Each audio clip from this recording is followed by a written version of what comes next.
My family is super rich, but they are also super annoying. I was somehow not of their same performance cloth. My siblings and I were living rent-free, never had to work a day in our lives, and was all given what we needed. They acted like entitled little shits who saw themselves as the center of the universe. The rudeness, the way in which they could make people seem like they're less than human. That kind of family I did not want. But we can't help it because that's how we were brought up.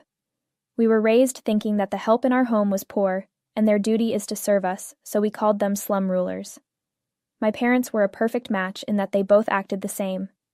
A narcissist father who care about only he want not what others. When I came to college, my parents wanted me to take business, so as a young adult, you could understand the family farm. But I wanted to be nowhere near that estate either, and certainly not business. I applied to college as a psych major, and nothing was going to change that. My mother tried to dissuade me, but I didn't listen to her. My mind was made up. I could never envisioned living the years that shaped them. I remember this was what I thought back then, but now I know. It was not because of their business or wealth. They could have taken the humble route and be treating people right. And one night, I had a massive fight about this with my dad. He told me if this is what you want, then I can't afford to fulfill your dreams and just leave the house. A son who would be so careless of the family that he wouldn't want to lose his own dreams and ambitions. I was angry that he said it, but not surprised.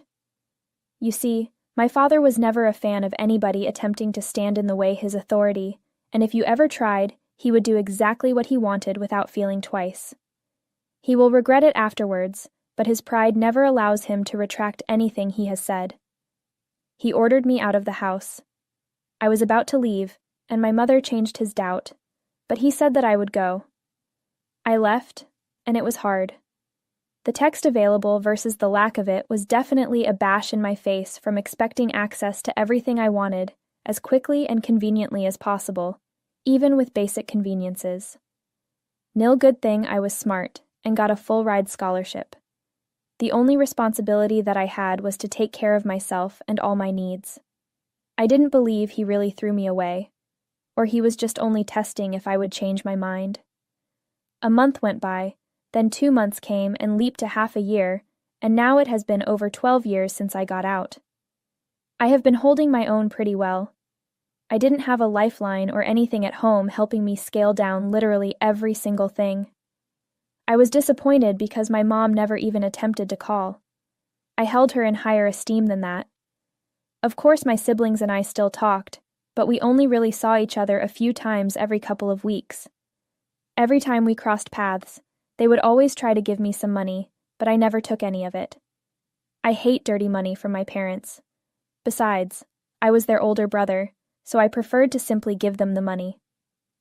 I worked at an ad agency after college, where I first got a taste of it, and fell in love. I was not unique in studying psychology, rather stood out from the entire marketing-only crowd. 4 years ago, I launched my very own agency, helping businesses with marketing and branding. I got a text from my sister last week as their dad is unwell. I was not hurt, but he told me to work with him. But I did not want to go, so denied the invitation. There's no way in hell he could really believe that I would get out of my lane to run back into his arms when the nigga left me for dead 12 years without even asking about a bitch, or reaching out ________. To me, my siblings were all I had for a family, and that we did not have parents. Seed, why? Parent never abandons its offspring. My other sister gave me a call and tried to talk some sense into me as well. I wanted them to get off my back, and they were not letting me go. Baby sisters are sometimes a such pain. I said I'd just come home this weekend so they would shut up. I had no intention of being any part of his possible deathbed statement, but I was curious what Dad wanted to say. I know, it would have been nice to have my family back together again without being a crazy gecko feud because I don't like having people think that I'm from one of those dumbass white trash families. Here is hoping it works this way, at least for the weekend. I went to the house. Being there after 12 years was downright surreal. Everything seemed to be different everywhere. The interior was more sleek GT-like. It was definitely my mom. She just has to change and build things on the house at least once a year. We drove then to the garden, and I was thrilled because my most pleasant memories of childhood were rooted there. It was a bit awkward seeing everyone again. Mom could barely look at me and had good reason not to. And that my father actually had never requested to see me himself, they told me. In fact, he had no idea I was coming. But he was definitely sick, just not life-threatening. They claimed that they had coordinated with my mom and arranged in order for us to make amends. While they now knew Dad and Mom were not proud of what happened years ago, but neither really understood how to fix the relationship. I never even got mad because I saw the heart in what they had done. Barest truth, as bats hit crazy that they were, I did indeed miss my family. I visited, and sometimes I wished there was family to share my victories with. When he instead saw me, Dad had been hiding in his study with wide eyes of disbelief. These were now goggling at the suspended mimicry I was rending from my throat. His first words were, "What the fuck are you doing in my house, Chris? And have you come to your senses finally? Will you run this family business?" I refused, and I was never going to be. He told me that I came for nothing, so I should go away. My mom and sisters would not allow it to happen. They all asked me to stay. She told my dad that I was going nowhere, and has been feeling guilty since the day he threw me out of the house. Not this time. She wasn't falling for it again. I had never seen my mom fight for someone like that about anything, which kind of made me forgive her.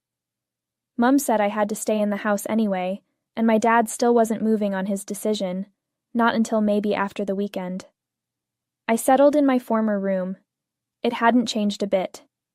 My sister said it was the haunted house room that no one would enter, so keep in mind that they only dropped by to clean up for me. I was feeling nostalgic seeing all my stuff from some years back. Honestly, I just want my family back, and hopefully things will work out. But if Dad isn't able to let things be, I will have no choice but return to being the son who is estranged from him. The next day, my sister called for me to come downstairs. I walked into the sitting room, and Dad was in there. He told me he decided that officially he did not have a son because of what happened between us. But if now, I would kneel down to appeal him and promise that yes, I will join the company. It was something everyone else thought I had a knack for, but in my head, it was not a thing. Who the hell does this man think he is, for these last 12 years? Especially when the beginning was hard, and I had to navigate everything on my own. I have a company that is doing so well, and now I do not need anything from him. I said I was not going to. He needs me more than I need him. He wants me to look after the estate he supposedly owns, and it is close to insolvency because of bad management and lack of knowledge about market. But times have changed, and the market has developed. So he wants me because it is my job. I am in the field of psychology as well, and designed to sell, so I can flip the business. I told him I would not speak to him or have any contact with the estate until he came down off his high horse and offered an apology. He was not God, and that it did not have to be the way he wanted. I also said that my sister is very good at business, but he will not allow her to take over, as it was always in his head, this would be done by a son. He's got to get over that and move forward. I'm never going to operate his businesses. My sister blew a kiss my way for saying that. The silence of pain spread everywhere, and he was not speaking. That I was leaving first thing, and they said good, so I turned around and left. I had no idea the bankruptcy news was kept from my mom and sisters, so that when they learned about it, all three were gobstuck. And his pride meant he would never seek help, or tell Ada or me or my poor mum that things weren't good. He took loans after loans so they can continue living the good life just because he did not want to look poor. My mother gave him an earful and told him his single-handed ego was the death of this family. 2 of them had wronged me, and it was so easy if I just asked for an apology. She also expressed pride in all that I had accomplished, seeing as how my agency was now viewed as one of the top agencies in our city. As much as she could use a hand with the new business, what Mom really missed was her faraway son. And she, with tears in her eyes, came to the room and said sorry. That she wasn't strong enough to leave my father, and that it's the biggest mistake of her life. But then, it got too late. Too little for a confession now. The following day, I was getting myself ready, and from the sound side of the door, there came a knock. I opened it, and there was my father. He broke down in tears. It was the first time I had ever seen a human emotion out of him. I broke down and began to cry. He said, "I am no good father of yours at all." He had wanted to contact me, I said, but he thought it was a done deal, so embraced the fraud. He told me I could go and do whatever, but he was also proud of how far I have come, plus sorry that his part in it would always be negative. I forgave him, not the a-hole. I felt for you, because my parents are no different, and support the dreams I have either, which got me a bit emotional. I have since moved out of the house about a week ago, and am still trying to find my footing. I am so glad you two are back, and that you were able to forgive. Nat, but Dad is at the hay chunks. Why are all fathers so goddamned egotistical? His son ended up perfect, but he missed it all. He would likely regret the way he treated you forever. Next story, 28F. I have a 3-bedroom flat. My friend, 27F, was going through hell, and I told her she could come stay with me. I let her rent one of my rooms temporarily while she was searching for places. It was not worded on paper or anything. This is my friend. She has been living with me for 7 months. In the end, she was a fairly good roommate. She never ate my food, paid me on time, but it did piss me off that sometimes she forgot to say her boyfriend was staying. She would always say sorry and that she was going to remember next time, but sometimes only half the times. This issue happened 2 days ago when I came home and found her boyfriend watching TV. This surprised me a little. My friend isn't supposed to be home. I would then call out and ask if she was in the other room, and he'd be like, "Nah, just waiting for her to get off work." And by now, I was more than a bit freaked out that he'd shown up without her. "How did you get in?" I sat next to him and asked. He then pointed to the key and told me she had given it to him so he could come over. I can say, genuinely, I was a bit surprised by this, and kind of mad. I told him to give me the key and leave my house. He looked momentarily surprised, and was about to protest, for she had given him the key. I replied by saying that this was my house, and she had no business doing so. He relinquished the key, obviously believing that I was a hysterical woman, and exited. Despite no one being home, when my roomie returned, I was waiting to ask her why she thought it was okay for someone else to have a key, and how had that conversation not occurred between us. Her response was, "It's cool." She then informed me of how ridiculous I was acting, and that it's her place as well, so she'd be allowed to have keys if she desired. That led to an argument and a final outburst from me that this was never her home, she just rented the room, and had 2 weeks' notice, because now I really don't trust her. For 2 days now, she has attempted to convince me that I am overreacting and being unfair. She has apologized, but the only reason for doing this is because she does not think it should matter and keep begging me not to ask her to leave. Am I the a-hole? And 2 weeks is not a lot of notice to hunt for alternative arrangements, no matter what your stance on the issue may be. No, she will not be homeless. She can move to a new place, or back with her parents that she was living at before I invited her in. She be having more time if she isn't go them. Not the a-hole, massively. This is your home. Yes, you were so kind to allow her be, and look what she did with that kindness. Gave duplicate keys without telling anyone. I'm sure you would have said no if she had asked you first. In no way is that forgivable to me, and she's not even all the sorry since again she doesn't believe it was wrong of her. Not the a-hole, it's your home. It does seem like a panic decision, but naturally so. You know, so I can understand how you believed this was a reaction to an overreaction. Of course, that is totally understandable. If I have to get real, that is a really short time even for 2 weeks. I mean, she was bound to leave at some point, right? That was always going to be temporary. Next story. So I, 30M, have found myself in a bit of a mess, and I need this place to pass judgment. I had been with a single mom known as Mia, 33F, for about 6 years, Lily, her 8-year-old daughter.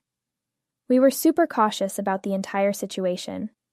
Finally, she introduced me to her daughter, and things clicked. We got engaged last year on our 4th anniversary with her daughter's blessing. We were ready, but came across a hurdle which is keeping me from saying I do. I did not want someone else's biological children, nor some man to be the redeeming, teachable reason why it matters so much in real life for other men and women. He wasn't going to become my new husband anyhow. Mia was down for it, and we were in the process of getting our own children. But 5 years into the relationship, she was still taking birth control. I kept saying to her, "Babe, you know I want kids. What the fuck?" Kept delaying the conversation. Then they let her, reluctantly, but found out later she didn't want to have any more kids. She thought at first she did, but came around. Then, I said that was too bad, and walked out on the whole thing.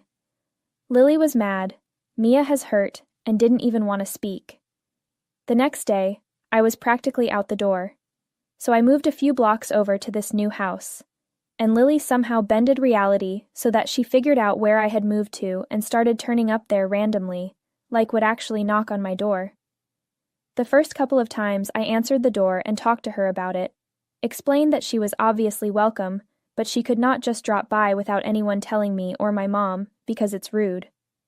She did again, and this time asked me why I talked to her then, as if it was Maine not. She went with me back to her mom's. We all sat down, and we had a 3-way conversation. After a small explanation, we said she had to put it down. After a few days, I was dating someone new. She and I have been in a good place, but when she parked at my house this weekend, her car was bruised. My driveways are quite slim. Her windshield was soaked with soda, and there were scrapes on her driver's side door.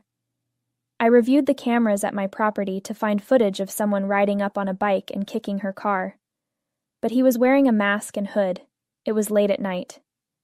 Bastard, I thought to myself, and then remembered Lily, but didn't know of any proof.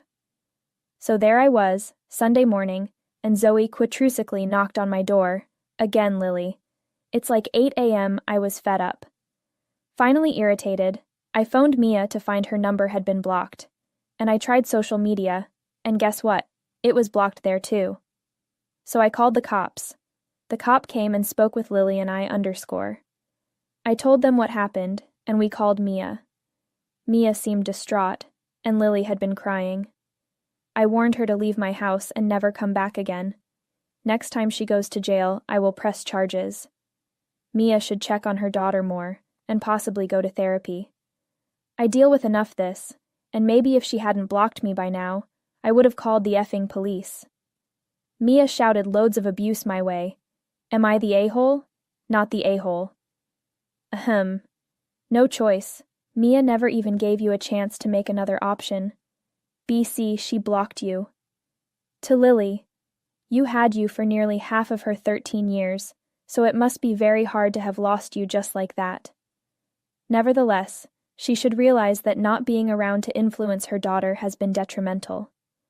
As a result of this, she now invades your home unilaterally to prolong contact with you, even though neither Mia, nor indeed the girl herself, have anything more